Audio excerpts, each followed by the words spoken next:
Hello বন্ধুগণ, দেখতে পাচ্ছেন আজকে আমরা চলে এসেছি তুলসীহাটটা যেটা বলে সেই মার্কেটে। তো এই সাইডে দেখতে পাচ্ছেন পুরোটা এখন হাইওয়ে উপরে উঠে দিয়ে এখন আমরা যাব কোথায় যাব মাস্টারমশাই একটু বলবেন এদিকে। তো মাস্টারমশাই আমার সঙ্গে রয়েছে গীতাঞ্জলি পাবলিক একাডেমি, পায়খানা মোড়।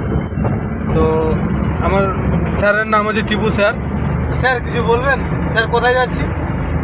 আমরা এখন যাচ্ছি চাঁচল RTO অফিস। সেখানে আমাদের স্কুল যে গাড়িটা আছে সেই গাড়িটা ভোটের জন্য আর কি নেবে।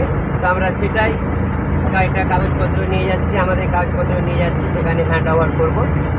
দিয়ে যখন থেকে আমাদের গাড়িটা নেবে সেটা আর কি রেজিস্টার করবে তার জন্য। স্যার বলছি কি এই গাড়িতে শুধু কি ইন্ডিয়ান আর্মি উঠবে না অফিসার উঠবে? দেখুন, এটা বলতে পারবো না, ঠিক আছে। এখন আমাদের দায়িত্ব, যেহেতু বলেছি যে গাড়িটা দেবো তো গাড়িটা দেবো। এবার কি নিয়ে যাবে বা কারা উঠবে সেটা কিন্তু বলাটা মানে জানি না আর কি, অ্যাকচুয়ালি জানি না। তো স্যার আপনার ড্রাইভারের নাম? আব্দুল সালাম। ঠিক আছে বন্ধুগণ, দেখতে পাচ্ছেন আব্দুল সালাম ড্রাইভিং করছে, মানে আমি তো যাই হোক, সবাই ভালো থাকবেন, সুস্থ থাকবেন।